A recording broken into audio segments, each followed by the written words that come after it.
natin si Tatay Bonching. Tatay Bonching!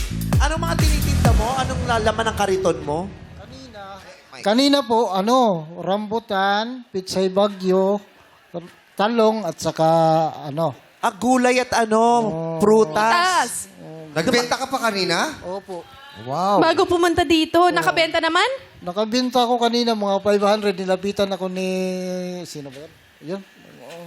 Pwede kang pumunta ron. Oo, yung staff natin, bumili muna sa Bumili kanya. muna. Wow. Yun yung kita niya. May saging ka ba na binibenta? Ha? Bihira po ako magtinda ng ganun. Pasensya na, humingi ka ng tawad kay Joe. Papakyawin niya dapat eh. Bigla ako supplier. Gusto mo ko. Kasi magtatayo na yung negosyo to ng banana Q eh. Oo. Well, gulay, damo, nagbebenta ka ba ng damo? Di naman. Sino ang kinakain ko? Ako, nagbebenta po kayo ng strawberries. Wow. Wow. Actually, ang favorite ko talaga is, siningguelas. Ano? Siningguelas. Anong siniguelas? Yung maasim, sinasawsaw ko yun sa soup. Ano pangalan? Siniguelas.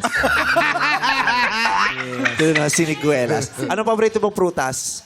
Mangga. May mangga ka? Meron. Yan. Nasaan yung paninda mo ngayon? Binarada ko muna doon sa karito ni Mrs. Saan? Sa may May bayad din parking? Doon sa bahay namin. Minsan meron. Saan Saan po? daw? Sa may cart ng Maninya. Mani ang binta. Saan lugar? Sa may Kamatsili. Kamay-kamay. Kamay-sili. Ay, yung asawa mo, nagtitinda din. Mani po sa kanya. Mani. Mani yung kanya. Oo. Mani yung kanya, yung sayo. Fruit and vegetable. Fruits and vegetables. Oo. Ano yung mani niya? Fried? Opo. Ano yung hubad? Yung balat-balat? Skinless po at saka may balat po. Nasa siya lang skinless. Ba't di mo yung diretso na langgunisa ka kuya? Ang taray. Magkatabi ang pwesto nyo. Hindi po, malayo po. Almost 1 kilometer. So yung mani, iniikot niya o Naka-steady po yun. Steady lang. Nagbebenta kayo ng mani, yung, anong tawag doon yung may balat pa? Paper bag. Nilaga? Paper bag. Basa.